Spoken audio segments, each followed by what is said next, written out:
ఉగాదికి మనము టేస్టీగా హెల్దీగా గోధుమ పిండితో బాదుషా చేసుకుందాము. అవునండి, మీరు కరెక్ట్గానే విన్నారు, గోధుమ పిండితోనే. చూస్తున్నారు కదా ఎంత బాగా వచ్చాయో. రండి మరి గోధుమ పిండితో బాదుషా చేసేద్దాం. హాయ్ అండి, వెల్కమ్ టు మై ఛానల్. ఈరోజు మనం గోధుమ పిండితో హెల్దీగా బాదుషాలు చేసుకుందాము. కొంతమంది ఏదైనా రెసిపీ చెప్పేటప్పుడు పావు కేజీ, అర కేజీ, 100 గ్రాములు, 10 గ్రాములు ఇలా చెప్తారు కదా.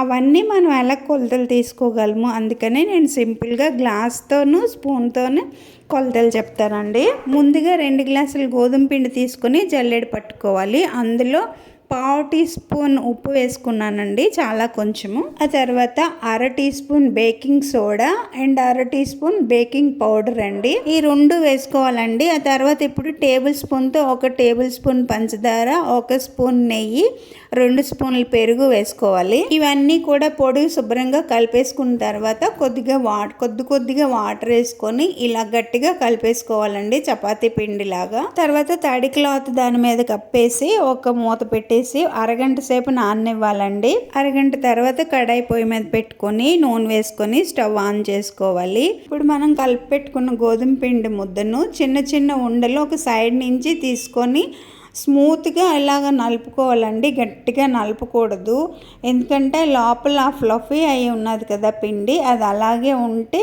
మనకి బాదుషాలు గుల్లగా మెత్తగా వస్తాయి. ఇలా నేను కొన్ని బాదుషాలు చేసుకొని మిగతా పిండి మీద మళ్ళీ ఆ క్లాత్ పెట్టేసి మూత పెట్టేశాను.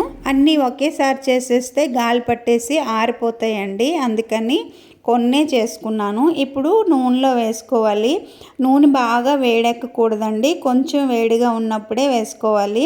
బాగా వేడెక్కితే బాదుషాలు పైన మాడిపోతాయి, లోపల ఉడకవు. పక్కనే ఇంకో కడాయి పెట్టుకొని 2 గ్లాసుల పిండి తీసుకున్నాం కదా, 2 గ్లాసుల పంచదార తీసుకొని ఇందులో 1 గ్లాసున్నర నీళ్లు పోసుకొని జస్ట్ ఇలా చేతికి అంటుకున్నట్టుగా పాకం వచ్చే వరకు మనం పాకం పట్టుకోవాలి. ఇదిగోండి, ఇక్కడ చూస్తున్నారు కదా, ఇలా వస్తే చాలండి. ఇప్పుడు ఇందులో కొద్దిగా యాలక్ పొడి వేసుకొని కుంకుమ పువ్వు ఉంటే వేసుకుంటే కలర్ బాగా వస్తుందండి. ఇటుపక్క మన బాదుషాలు ఎలా ఉన్నాయో చూసి తిరిగేసుకుందాము. ఆయిల్ తక్కువ వేయడం వల్ల ఇలా క్రాక్స్ వచ్చేసాయని మీరు అనుకోవద్దండి.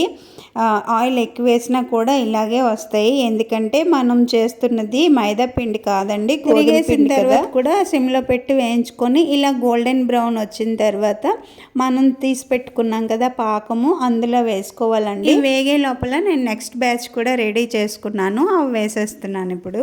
ఇవి కూడా ముందులాగే చక్కగా వేపుకున్న తర్వాత మనము ముందు వేసుకున్నాం కదా పాకంలో, అవి తీసి పక్కన పెట్టుకొని వీటిని వేసుకోవాలండి పాకంలో. చూస్తున్నారు కదా బాదుషాలు విరిగిపోకుండా ఎంత బాగా వస్తున్నాయో. పంచదార కూడా మనకు కరెక్ట్గా సరిపోయిందండి. 2 గ్లాసుల పిండికి 2 గ్లాసుల పంచదార కరెక్ట్గా సరిపోతుందండి, పాకం మిగిలిపోయి వేస్ట్ అవ్వకుండా.